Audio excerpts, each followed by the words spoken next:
Hey guys, welcome back to Clownfish TV. This is Neon. I'm here with Geeky Sparkles. Hello. And it's Christmas Day if you're watching this video. Yes. So we're going to do something Christmassy, and Merry Christmas to all of you who celebrate Christmas. And if you don't, Happy Holidays and Happy New Year and all of that. But we're going to talk about Klaus. We are.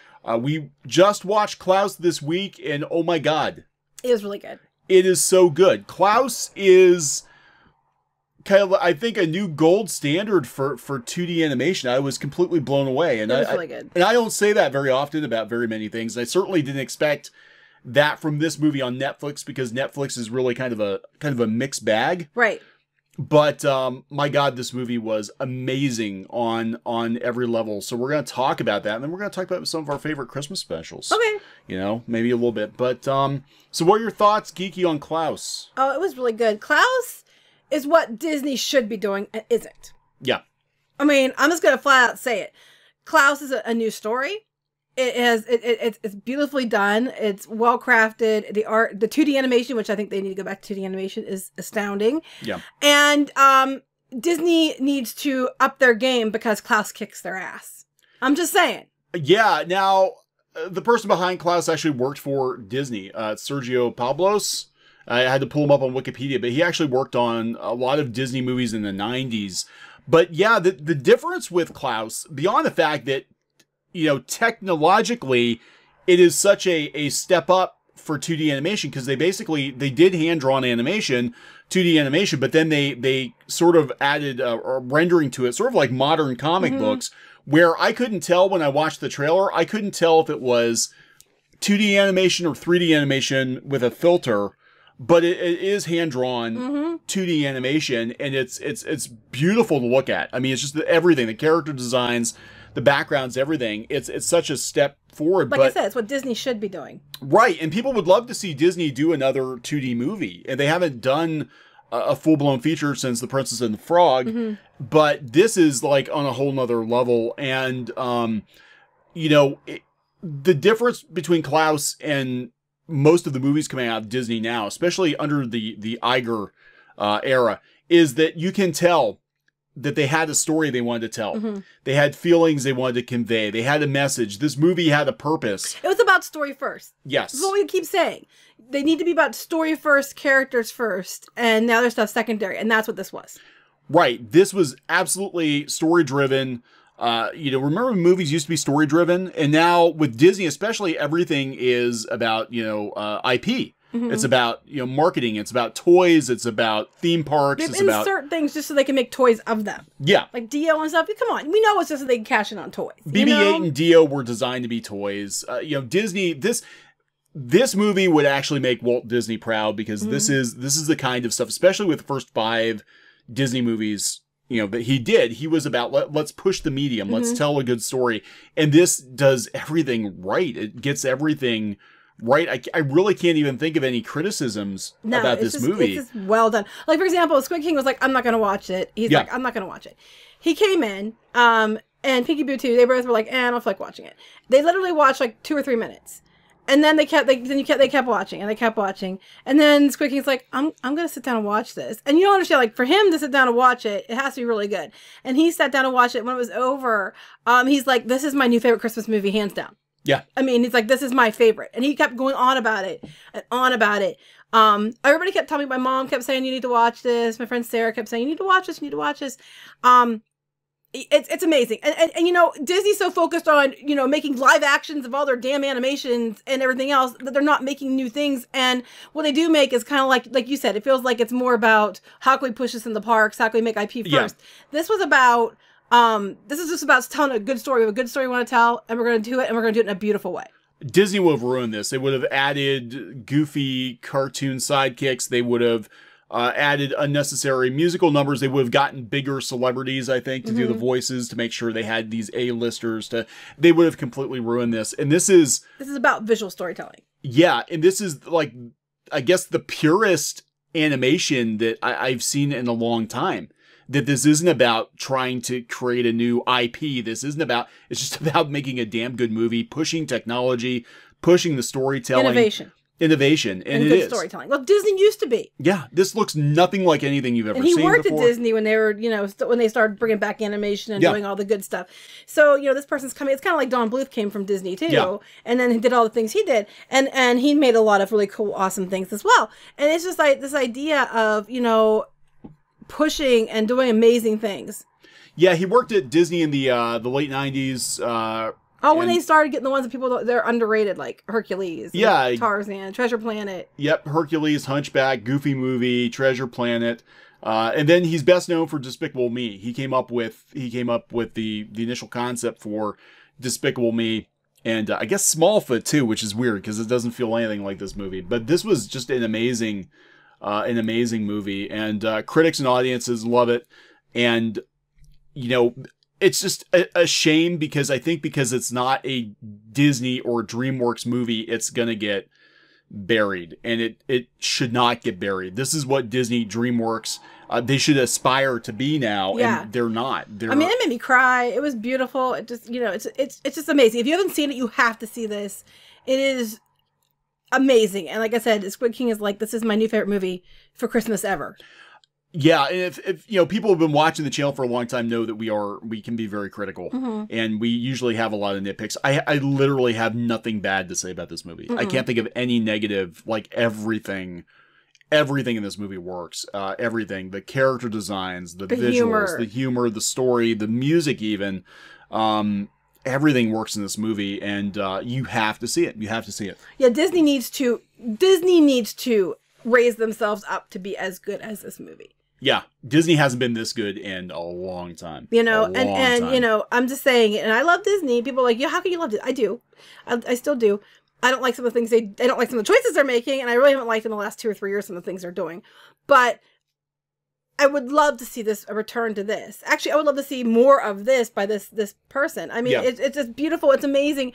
I mean, it's just, I can't even. It's so good.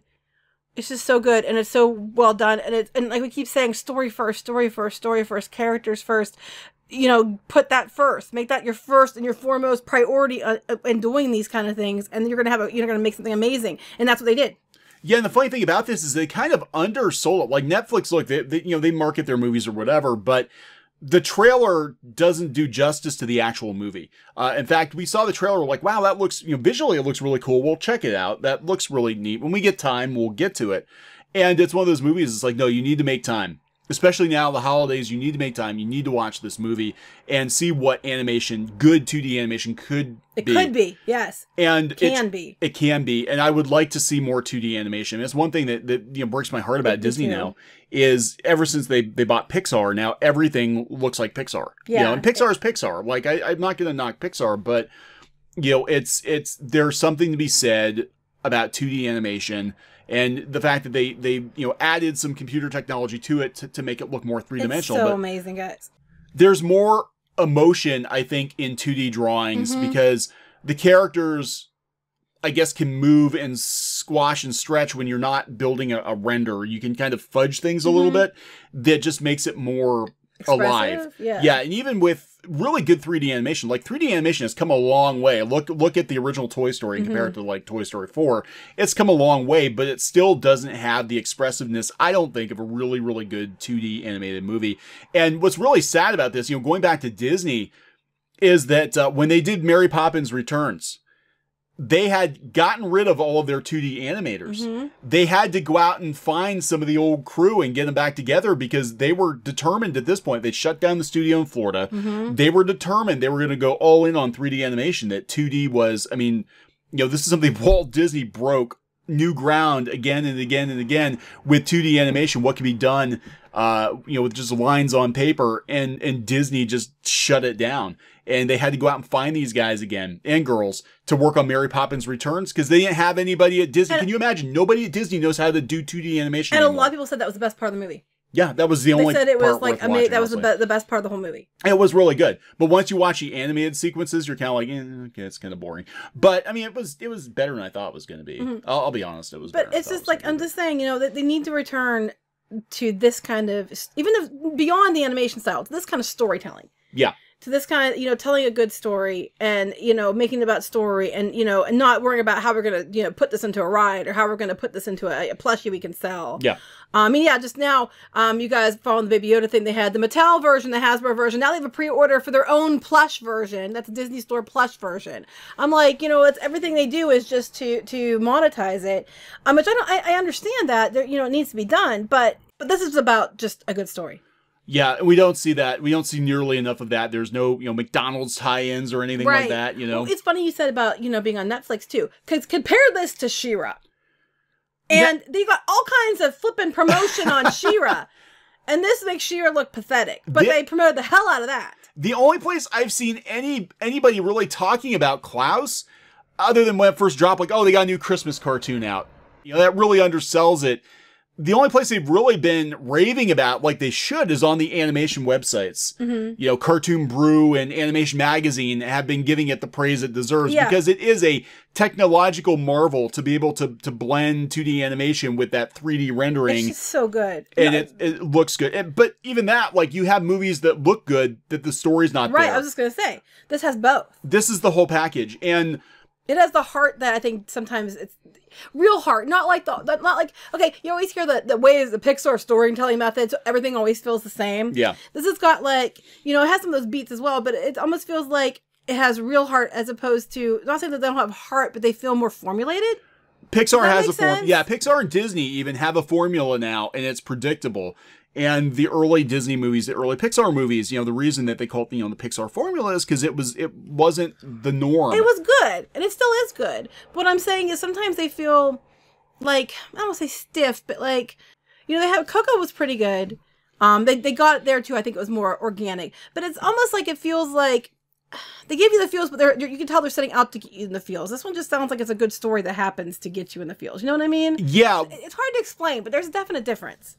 Squid King and I have talked before about Pixar movies, and he's like, Pixar basically manipulates you into feeling emotion. Like they do. They really manipulate you. You know you're gonna cry at a Pixar movie because they've got it down. Here's the formula. Here are the buttons we push to make people cry. Let's introduce a character. Let's have a sad song. Let's do it whatever.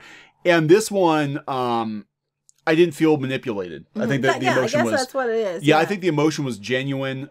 We didn't need to you know, browbeat people with, you're supposed to cry now. Yeah. Get the cry sign. That's all. And it wasn't that way. It was just very, very good. Not what I expected at all. When I first saw it, I kept thinking it was like, oh, this is Santa Claus is coming to town. You know, Rankin Bass. That's what I thought it was too. Yeah, same thing. It's not. No, it's nothing like that. Actually, probably has more in common with The Emperor's New Groove. Yeah, you know, I can see that. Because even the main character, Jesper's Jason Schwartzman, but he sounds an awful lot like David Spade. Yeah, and I can see that. Yeah, the big guy. Yeah, I can see that. One's in a title, Brad. Right. Yeah, I can see that. Yes, very much so. And that was another one I think that was very, very underrated Disney movie. I agree. We were just talking the other day about how good that was. But no, very, very good movie. Highest possible recommendation. Like I said, we normally don't gush over stuff here. We do. We say, hey, we liked it, but you know, XYZ thing. But this one, like, I can't find any fault with it. I literally cannot find any fault. I know what people are going to say about it, though. What? It's too white. Probably. That's what they're going to say. They're probably going to say that. You know what? I wasn't even thinking. I think it's supposed to take place somewhere in Scandinavia. I'm just not sure where, but no, it's really good. Now they're saying, you know, Oscar predictions. If this does not at least get an Oscar nomination for Best Animated Feature, but they might block it because it's Netflix. Because Hollywood, they better not, because this deserves it far more than other things that are coming out. Yeah, but this one deserves it. This is the best animated movie I've seen in a long. You know who's gonna win? They'll probably put Toy Story 4, and Toy Story 4 will win because it's Toy Story. But this should beat the shit out of Toy Story 4. Yeah. Yeah. So we could talk real quick about some of our, you know, I mentioned Santa Claus is coming to town. That's what we thought this movie was going to be. It's just an update to that. It did look like that from the commercials, but it's not. The commercials do not do Klaus justice. You got some favorite holiday movies? 'Twas the Night Before Christmas. 'Twas the Night Before Christmas. I always liked that one. I don't know why. I've liked this since I was a kid. It's actually kind of lame, but I've always liked that one since I was little. Yeah, I love Rankin Bass. We have a drawer full. Like, I mean, I think you own almost every one. I have. Yeah, I'm pretty sure I have the only Rankin Bass movie I don't think I have on DVD is Mouse on the Mayflower, which is Thanksgiving. But I have pretty much everything Rankin Bass has done. Huge Rankin Bass fan. Actually, my dream studio would be if I actually could get some of the Animagic figures. Oh, good luck with that. They're out there, but how much money do you have? They're very expensive. Yeah, let's do GoFundMe. So Neon Kid. No, I'm kidding. Yeah, it's good. Yeah, so go buy some Christmas dolls. That's great. But no, that actually would be my dream. But we found your Christmas special today. We did. We got it's not Rankin Bass, but go ahead. We got a Triptychon at the antique mall. Yes, and he was very excited. I was. He's in very good shape. Transformers Triptychon. Merry Christmas. In the box. The box is beat. See how much I love you. Merry Christmas. It wasn't that much, so it's okay. No, it wasn't. But Snowman is one of my favorites. Oh, I know. You like that. Kids like that one a lot, too. It's very sad. What was that one? Holidays. That was pretty funny, actually. Holidays was pretty good. Yeah, the Rankin Bass was now. Some of my Rankin Bass favorites are not the normal. Like, I like the First Christmas Snow. Mm-hmm. I like. I had to look for that one. That I had one, to find that. yeah, they finally brought it out, but they threw it in with other because it's not one of the better known ones. But actually, my least favorite now is Rudolph. Oh, really? Yeah. Don't make fun of Squid King. Let's just say when Squid King was very, very little, we're talking 2 or 3. He loved Rudolph. He loved Rudolph. All year round. All year round. I have seen Rudolph the Red-Nosed Reindeer more times than I can count. Yeah, and okay. So Neon tried to hide it from him. I tried to hide it. They put it in a tote, and the one day Squid King actually knocked the tote over, and out pops Rudolph, and he goes, "Oh, Rudolph!" And we had to watch it again. 3 more months of Rudolph. Yeah. Yeah. So the Snowman is amazing. It was all hand animated. Again, I'm a sucker for any sort of. Plus unique. It was very different. Yeah, unique. It was all color pencil. Mm-hmm. You know, it was an amazing. Like, what can you do with these things? And that's South Park, Spirit of Christmas. I wouldn't have put that on this list. Simpsons. Well, that's not your list. Mickey's Christmas Carol. Oh, that was a good one. Mickey's Christmas Muppets Carol. Christmas Carol's good too. Yeah, it was. But Mickey's Christmas Carol was like one of the last it was good. Truly great. I guess it was it was in the 80s, and Disney at that point was in a funk. Yeah, and didn't start again until like 89 with Little Mermaid 90. Yeah, and it was actually like the best thing they'd made in the 80s up until the Renaissance. They have Mr. Magoo's Christmas Carol. I like Mr. Magoo's Christmas Carol. I do like Mr. Magoo's. Mr. Magoo's Christmas Carol's good. You like Heat Miser. It's okay. I think I like the song, but I'll tell you the truth. I think that special is overrated. Mm-hmm. In terms of Rankin Bass, I think they kind of got. I mean, I know it's a favorite because of the song, but really beyond the song, it's kind of like, Rudolph's not number. Charlie Brown Christmas. Yeah, that's one of my all-time favorites. I'm trying to think of weird ones. Do you remember Raccoon's Christmas? The Raccoon's and Christmas, I don't know if you guys remember the Wacky Wall Walkers, and they had to deck the halls with wacky walls. They had that around the same time.